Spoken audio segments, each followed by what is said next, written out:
ఎన్నికల సమయం దగ్గర పడతా ఉంది. కొన్ని నియోజకవర్గాల్లో మీ పార్టీకి సంబంధించినటువంటి అభ్యర్థులు పోటీ పడతా ఉన్నారు. ఒకరంటే ఒకరు సీట్ల కోసం వెంటబడతా ఉన్నారు. సో ఎగ్జాంపుల్ మీ నియోజకవర్గమైన స్టేషన్ గన్పూర్ చూసుకున్నప్పటికీ కూడా అక్కడ ఇద్దరు వ్యక్తులకు సంబంధించిన ఇష్యూ రేజ్ అవుతా ఉంది. సో వీటన్నిటిపై ఫోకస్ పెంచుతూ ఉన్నారా? మరి ఎక్కడ మీరు ఇన్ఛార్జిగా ఉన్నప్పటికీ ఆ పార్టీ అక్కడ గెలిపించినటువంటి సీట్లు ఉన్నాయి. దాదాపు ఎక్కడ చూసినా మెజారిటీ. మునుగోడు చూడండి, మనం చూసుకుంటే మన అనేక సందర్భాలలో కూడా మీరు గెలిపించినటువంటి ప్రాంతాలని. సో ఇట్లాంటి ఉన్నటువంటి ప్రాంతాలలో వాళ్ళని ఇతర పదవులకు కానివ్వండి, లేకపోతే వాళ్ళని సర్దుమణిగేటువంటి ప్రయత్నం చేస్తుందా? ఒకటి, కేసీఆర్ గారు యొక్క చరిస్మాతో, కేసీఆర్ గారి విధానాలతో, కేసీఆర్ గారి నాయకత్వంలో తెలంగాణ సాధించడం కానీ మిగతా అన్నిట్లోనే ఈ యొక్క ఓట్లు రావడం కానీ ఉంటుంది. అందులో మేమందరం చిన్న టూల్స్ మాత్రమే.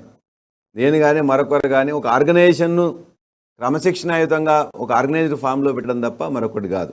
ఒకటి, వారు మాకు అవకాశం ఇచ్చినందుకు మేము ధన్యవాదాలు తెలియజేయాలి, అంతే తప్ప నాలాగే పనిచేసే వాళ్ళు పార్టీలో చాలామంది ఉన్నారు.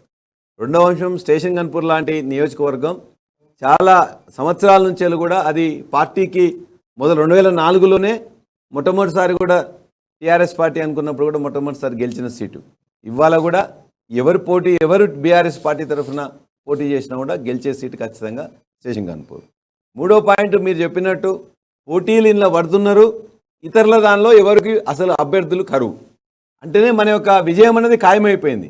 విజయం ఖాయమైన సందర్భంగా ఎవరికి బాగా సర్వేలో వస్తుందో అదే ముఖ్యమంత్రి గారు నిర్ణయిస్తారు. ఒకటి.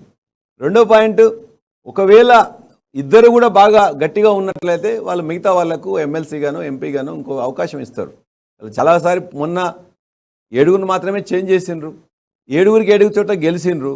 గెలిచిన చోట్ల మిగతా వాళ్ళందరికీ కూడా, ఓడిపోయిన వాళ్ళకు కూడా అవకాశం ఇచ్చి అలా చేసుకున్నాం.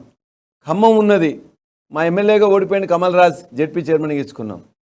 అదే కొత్తగూడెంలో ఇల్లందులో ఓడిపోయిన కనకయ్య గారు జెడ్పీ చైర్మన్గా చేసుకున్నాం. అదేవిధంగా బాల్క సుమన్ గారి దగ్గర వారు సీట్ ఇవ్వలేకపోయినాం, బట్ జెడ్పీ చైర్మన్ చేసుకున్నాం. అట్లానే మా సుధీర్ రెడ్డి గారు గట్కేసర్లో వారికి సీట్ ఇవ్వలేకపోయినా పార్టీ ప్రధాన కార్యదర్శి తెలుసుకొని అదేవిధంగా మరలా వారికి వేరే ఒక సీటు వారి కొడుక్కి శరత్చంద్రారెడ్డి గారికి జడ్పీ చైర్మన్ ఇచ్చుకున్నాం.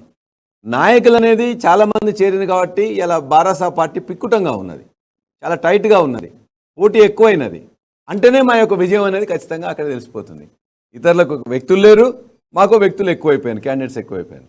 కాబట్టి వాటన్నిటినీ ముఖ్యమంత్రి గారు ఒక పద్ధతిగా ఖచ్చితంగా నిర్ణయం తీసుకుంటారు, అందరినీ సెట్ చేస్తారు. ఎవరైతే పార్టీలో ఎలక్షన్ కాబట్టి ఎలక్షన్లో విన్నబిలిటీ ఈజ్ ద ఫ్యాక్టర్. ఎవరైతే క్యాండిడేట్ గెలుస్తారో, మంచిగా గెలుస్తారో అనుకుంటున్నారో వారికే ఇస్తారు. ఆ తర్వాత మిగతా వాళ్ళని కూడా పార్టీ వదులుకోదు, వాళ్ళకు కూడా సముచితమైన స్థానం కల్పిస్తుంది.